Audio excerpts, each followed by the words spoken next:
Hi friends, అందరూ నమస్కారం. Welcome to our channel aspirants to achievers. ఇది మన ఛానల్లో మొదటి వీడియో అనమాట. ఇందులో మనం ఏం డిస్కస్ చేయబోతున్నామంటే, ఎవరైతే ఇప్పుడు గ్రాడ్యుయేషన్లో ఉన్నారో, అంటే డిగ్రీ కానివ్వండి, ఫస్ట్ ఇయర్, సెకండ్ ఇయర్, అదేవిధంగా బీటెక్ కానివ్వండి, లేదా బీఫార్మసీ, లేదా ఏ గ్రాడ్యుయేషన్ కోర్స్ అయితే చేస్తున్నారో వాళ్ళకి ఈ వీడియో అనేది చాలా ఉపయోగకరంగా ఉంటుంది.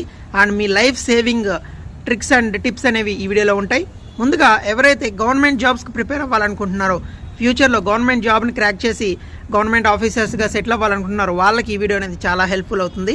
మనం ప్రస్తుతం చూసుకున్నట్లయితే మన బోత్ ఆంధ్రప్రదేశ్ కానివ్వండి, తెలంగాణ కానివ్వండి, సో చాలామంది మన వాళ్ళు గవర్నమెంట్ జాబ్స్కి ప్రిపేర్ అవుతున్నారు. సో వాళ్ళు ఎన్నో కష్ట నష్టాలు పడుతూ సంవత్సరాలు ప్రిపేర్ అవుతున్నప్పటికీ మనకి నోటిఫికేషన్స్ అనేవి ఆంధ్రప్రదేశ్లో కానీ తెలంగాణలో కానివ్వండి చాలా తక్కువ నోటిఫికేషన్స్ అనేవి రిలీజ్ అవుతూ ఉంటాయి. కేవలం ఎక్కువగా ఎలక్షన్ టైంలో మాత్రమే నోటిఫికేషన్స్ వస్తూ ఉంటాయి. మన వాళ్ళు చూస్తున్నట్లయితే వాళ్ళు సెంట్రల్ గవర్నమెంట్కి సంబంధించి చాలా నోటిఫికేషన్స్ అనేది ఎవ్రీ ఇయర్ పడుతూ ఉంటాయి. మనకి ఎస్ఎస్సి కానివ్వండి, రైల్వే కానివ్వండి, బ్యాంక్ ఎగ్జామ్స్ కానివ్వండి, తర్వాత డిఎస్ఎస్బి ఎగ్జామ్స్ కానివ్వండి, టీచర్కి సంబంధించి అయితే కేవీఎస్, ఎన్విఎస్ జాబ్స్ కానివ్వండి, అవైతే 2 yearsకి ప్రతిసారి పడుతూ ఉంటాయి. తర్వాత రైల్వే టీచర్ జాబ్స్ కానివ్వండి. సో ఈ విధంగా మనకి సెంట్రల్లో చూసుకున్నట్లయితే Delhi police constable, Delhi SI, అదేవిధంగా సిఐఎస్ఎఫ్, సిఆర్పిఎఫ్, ఈ విధంగా చాలా నోటిఫికేషన్ మనకి పడుతూనే ఉంటాయి. కానీ మన వాళ్ళు ఎక్కువగా సెంట్రల్ గవర్నమెంట్ జాబ్స్ వరకు మొగ్గు చూపరు అనమాట. ఎక్కువగా స్టేట్ గవర్నమెంట్ జాబ్స్కే రాస్తూ ఉంటారు. సో ఈ విధంగా మనకి నోటిఫికేషన్స్ ఏమో తక్కువ, పోటీ ఎక్కువ ఉండడం వల్ల చాలామంది వాళ్ళ జీవితంలో విలువైన సమయాన్ని కోల్పోతూ ఉన్నారనమాట. అంటే డిగ్రీ అయిపోయిన తర్వాత ప్రిపేర్ అవ్వడం స్టార్ట్ చేస్తే ఏంటంటే మనం మనలో నేర్చుకోవాలనే తపన అనేది వయసు పెరిగే కొద్దీ తగ్గిపోతుంది. కాబట్టి మనం ముందే ఫిక్స్ అయిపోవాలి. డిగ్రీ స్టార్టింగ్లోనే, గ్రాడ్యుయేషన్ స్టార్టింగ్లోనే మనం గవర్నమెంట్ జాబ్స్కి ప్రిపేర్ అవుతున్నాం అనుకుంటే డిగ్రీ నుంచే మీ ప్రిపరేషన్ అనేది మొదలు కావాలి ఫ్రెండ్స్. ఎందుకంటే ఇప్పుడున్న కాంపిటీషన్లో మీరు మీ సమయాన్ని కూడా వేస్ట్ చేసుకోకూడదు. ఎందుకంటే డిగ్రీ అయిపోయిన తర్వాత మీరు కాంపిటేటివ్ కూర్చున్నట్లయితే మీరు నెక్స్ట్ ఏ కోర్స్ చేయలేరు, పీజీ కూడా చేయలేరు. అదేవిధంగా మీరు స్టార్ట్ చేయగానే మీకు జాబ్ అయితే రాదు కదా. 1, 2, 3, 4 ఒకసారి మీరు ఈ గవర్నమెంట్ ఫీల్డ్లోకి వచ్చిన తర్వాత వెనక్కి వెళ్ళలేరు. అదేవిధంగా చాలామంది వాళ్ళ జీవితాల్లో విలువైన సమయాన్ని కోల్పోయారు. మళ్ళీ వెళ్ళి గవర్నమెంట్ జాబ్స్ కాకుండా ప్రైవేట్ జాబ్స్ చేద్దామన్నా కూడా మనకి ఇన్ని సంవత్సరాలు వేస్ట్ చేసుకున్నాం కాబట్టి అక్కడ కూడా మంచి ఆపర్చునిటీస్ దొరకవు అనమాట. అలాంటప్పుడు మనం ఎలా ప్రిపేర్ అవ్వాలంటారు? ముందుగా మనం డిగ్రీ చేస్తున్నప్పుడే ఫిక్స్ అయిపోవాలి, గవర్నమెంట్ జాబ్స్కి నేను ప్రిపేర్ అవ్వబోతున్నానని. సో దాని ప్రకారం మీరు ప్లాన్ చేసుకోవాల్సి ఉంటుంది.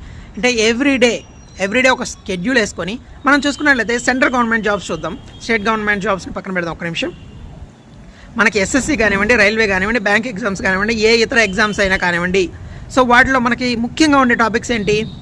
మనకి ఫస్ట్ వచ్చేసి అర్థమెటిక్ ఉంటుంది, తర్వాత రీజనింగ్ ఉంటుంది, తర్వాత వచ్చేసి ఇంగ్లీష్ ఉంటుంది. కొన్నిటికైతే ఇంగ్లీష్ కూడా ఉండదు, రైల్వే ఇటువంటి ఎగ్జామ్స్, మిగతా అన్నిటికి ఇంగ్లీష్ ఉంటుంది. తర్వాత జనరల్ స్టడీస్ ఉంటుంది, అంటే ఏంటి? హిస్టరీ, జియోగ్రఫీ, పాలిటీ, ఎకానమీ, దాంతోపాటు కరెంట్ అఫైర్స్ ఉంటాయి అన్నమాట ఈ టాపిక్స్. సో మీరు ఎవ్రీడే డిగ్రీ స్టార్టింగ్ నుంచే లేదా సెకండ్ ఇయర్ నుంచే మీరు అర్థమెటిక్ నేర్చుకోవడం, రీజనింగ్ నేర్చుకోవడం, తర్వాత జనరల్ స్టడీస్, వీటి మీద ప్రతిరోజు కొంచెం నేర్చుకుంటూ ఫోకస్ చేస్తూ, కుదిరితే మాక్ టెస్టులు రాస్తూ, డైలీ టెస్టులు రాస్తూ, మీరు డిగ్రీలో కంటిన్యూగా రోజంతా దానికోసం కేటాయించరు. కొన్ని కాలేజీలు అయితే హాఫ్ డే ఉంటుంది, కొన్ని దగ్గర ఫుల్ డే ఉన్నప్పటికీ మీరు ప్రతిరోజు అంత కష్టపడాల్సిన అవసరం అయితే ఉండదన్నమాట. ఆ సమయాన్ని మీరు ఈ కాంపిటేటివ్ ఎగ్జామ్స్కి ఈ 3 years కానీ మీరు కేటాయించినట్లయితే మీరు డిగ్రీ అయిపోగానే మీరు ఏదో ఒక ఎగ్జామ్ రాసి గవర్నమెంట్ జాబ్ అనేది క్రాక్ చేసే అవకాశం ఎక్కువగా ఉంటుందన్నమాట. ఇది బ్యాంకింగ్ జాబ్స్ కానివ్వండి, ఎస్ఎస్సి కానివ్వండి, సెంట్రల్ గవర్నమెంట్ జాబ్స్ ఎక్కువ ఫోకస్ చేయండి. సో మన ఆంధ్రప్రదేశ్ స్టూడెంట్స్, తెలంగాణ స్టూడెంట్స్ ఎక్కువ స్టేట్ గవర్నమెంట్ జాబ్స్కే ప్రిఫరెన్స్ ఇస్తారు, కానీ నోటిఫికేషన్స్ అయితే రావు. సో ఆ సెంట్రల్ గవర్నమెంట్ జాబ్స్కి ప్రిపేర్ అవుతూనే ఆ సిలబస్ అంతా సేమ్ మన స్టేట్ గవర్నమెంట్లో జరిగే పీసీ ఎగ్జామ్స్ కానివ్వండి, అంటే పోలీస్ కానిస్టేబుల్, పోలీస్ ఎస్ఐ, తర్వాత టీచర్ జాబ్స్ కానివ్వండి, బీఈడి లేదా డిఈడి వాళ్ళకైతే జనరల్ జాబ్స్ ఉంటాయి, గ్రూప్ 1, గ్రూప్ 2 అవి అంటారు. కానీ అక్కడ ఉండే జాబ్స్ అయితే 10 ఉంటే దానికి 10,000 మంది పోటీ ఉంటారనమాట. సో అంత పోటీ అనేది ఉంటుంది. రెగ్యులర్గా నోటిఫికేషన్స్ కూడా రావు, ఎప్పుడో 5 ఏళ్ళకి ఒకసారి నోటిఫికేషన్స్ వస్తాయి మన స్టేట్ గవర్నమెంట్లో.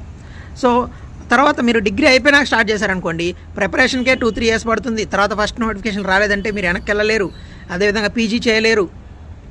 సో అదేవిధంగా ప్రైవేట్ జాబ్స్ కూడా వెళ్ళలేరు. ఇంట్లో ఇబ్బందులు పడాల్సి, చాలా కష్టాలు అనేది ఎదుర్కోవాల్సి ఉంటుంది. మీ గ్రాడ్యుయేషన్లోనే మీ ప్రిపరేషన్ అనేది స్టార్ట్ చేయండి ఖచ్చితంగా, గవర్నమెంట్ ఫీల్డ్కి రావాలి అనుకుంటే. లేదు సాఫ్ట్వేర్కి వెళ్ళిపోతాం, ఎంసీఏ చేసుకుంటాం, లేదా బీటెక్, ఎంటెక్, సో ఇలా వెళ్ళిపోదాం అనుకున్నా నో ప్రాబ్లం. బట్ మీరైతే ప్రిపరేషన్ అనేది స్టార్ట్ చేయండి. మీకు హెల్ప్ అవుతుంది. సెంట్రల్ గవర్నమెంట్ జాబ్స్ ఎక్కువ నార్త్ ఇండియన్స్ క్రాక్ చేయడానికి రీజన్ ఏంటంటే వాళ్ళు 10th అయిపోగానే ఇంటర్ అయిపోగానే వాళ్ళ ప్రిపరేషన్ అనేది స్టార్ట్ చేస్తారు. మన వాళ్ళు డిగ్రీ పీజీ అయిపోయిన తర్వాత 22 ఇయర్స్కి వచ్చి ప్రిపరేషన్ స్టార్ట్ చేస్తే ఆ స్పీడ్ని అందుకోలేం. సో కాంపిటేటివ్ ఫీల్డ్ వెనకబడిపోతాం అనమాట. అదే మీరు డిగ్రీలోనే చదువుకున్నట్లయితే మీరు ఎగ్జామ్స్ రాస్తూ ఉండొచ్చు, డిగ్రీలో కూడా కొన్ని ఎగ్జామ్స్ రాస్తూ ఉండొచ్చు. 18 ఇయర్స్ నిండగానే రాసుకోవచ్చు అనమాట. మీ ఇంటర్ క్వాలిఫికేషన్ మీద రాసుకోవచ్చు. సో మనకి ఎస్ఎస్సిలో సిజిఎల్ అని, సిహెచ్ఎస్ఎల్ అని, ఎంటీఎస్ అని, తర్వాత డిఎస్ఎస్బిలో చాలా జాబ్స్ ఆపర్చునిటీస్ ఉంటాయి. మనకి ఢిల్లీ పోలీస్ జాబ్స్ పడుతూ ఉంటాయి. తర్వాత ఈ విధంగా రైల్వే జాబ్స్ కానివ్వండి, సెంట్రల్ గవర్నమెంట్లో ఎల్ఐసి అండ్ గవర్నమెంట్ ఆర్గనైజేషన్స్ చాలా ఉన్నాయి. వాటన్నిటిలో జాబ్స్ పడుతూనే ఉంటాయి. మన వాళ్ళు చాలా తక్కువ అప్లై చేస్తారు. ఏంటంటే అక్కడ ఇంగ్లీష్లో పేపర్ ఉంటుందని, చాలా వాటికి తెలుగులోనే ఉంటుంది. అది కొంతమంది అవగాహన లేదు. ఏంటంటే మనకి ఎస్ఎస్సిలో ఎంటీఎస్ కానివ్వండి, సిహెచ్ఎస్ఎల్ కానివ్వండి, రైల్వే ఎగ్జామ్స్ కానివ్వండి తెలుగులో ఉంటాయి. సో కొంతమంది ఈ మధ్య బాగా అవేర్నెస్ వచ్చింది. కానీ మీ సమయం అనేది చాలా విలువైంది. మీరు డిగ్రీలోనే సిలబస్ అంతా కవర్ చేసినట్లయితే తర్వాత మీరు పీజీ చేస్తున్నా లేదా ప్రైవేట్ జాబ్ చేస్తున్నా కూడా మీరు ఎగ్జామ్ అనేది క్రాక్ చేయొచ్చు. లేదా 1 or 2 ఇయర్స్లో మీరు ఖచ్చితంగా క్రాక్ చేస్తారు. లేదంటే మీరు చాలా సమయాన్ని కోల్పోతారు. తర్వాత వెనక్కి వెళ్ళాలన్నా వెళ్ళలేరు. సో ఈ విధంగా కష్ట నష్టాలు అనేది ప్రస్తుతం ఎదుర్కొంటున్న దాన్ని బట్టి నేను చెప్తూ ఉన్నాను అనమాట. సో ఇది మెయిన్ థీము. సో దీనికోసం మన ఛానల్లో నెక్స్ట్ కొన్ని రోజుల్లో మనం డైలీ వైజ్గా వీడియోస్ చేయడము, అదేవిధంగా దానికి సంబంధించి టెస్టులు పెట్టడానికి కూడా నేను ప్రయత్నం జరుగుతుంది. సో మీ యొక్క ఇంట్రెస్ట్ని బట్టి మీరు గ్రాడ్యుయేషన్ చేస్తున్నట్లే మీ ఎడ్యుకేషన్ ఏంటి, మీ యొక్క ఎయిమ్ ఏంటి, మీరు ఏం అవ్వాలనుకుంటున్నారు, మీరు స్టార్ట్ చేశారా లేదా, సో ఇలాంటి మీకు ఈ ప్రోగ్రామ్ అనేది మీకు ఇంట్రెస్ట్ ఉందా లేదా అనేది కూడా కామెంట్ చేయండి. ప్రతిరోజు కనీసం ఒక 2 క్లాసెస్ అనేది మీరు వింటారు. ఆ 2 క్లాసెస్ సంబంధించి నోట్స్ కానీ మెటీరియల్ కానీ ప్రొవైడ్ చేస్తాం. అది మీరు చదువుకోవడం, అదేవిధంగా ఎగ్జామ్ రాయడం.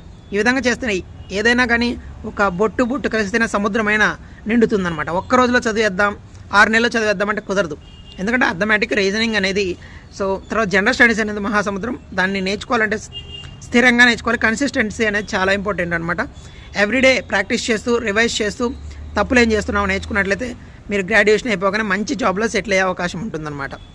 సో మీ సమయాన్ని ఇప్పుడు వేస్ట్ చేస్తే నెక్స్ట్ బాధపడాల్సి ఉంటుంది. ఆ సమయం పోతే మళ్ళీ రాదు. కాబట్టి ఈ సమయాన్ని మీరు సద్వినియోగం చేసుకోండి.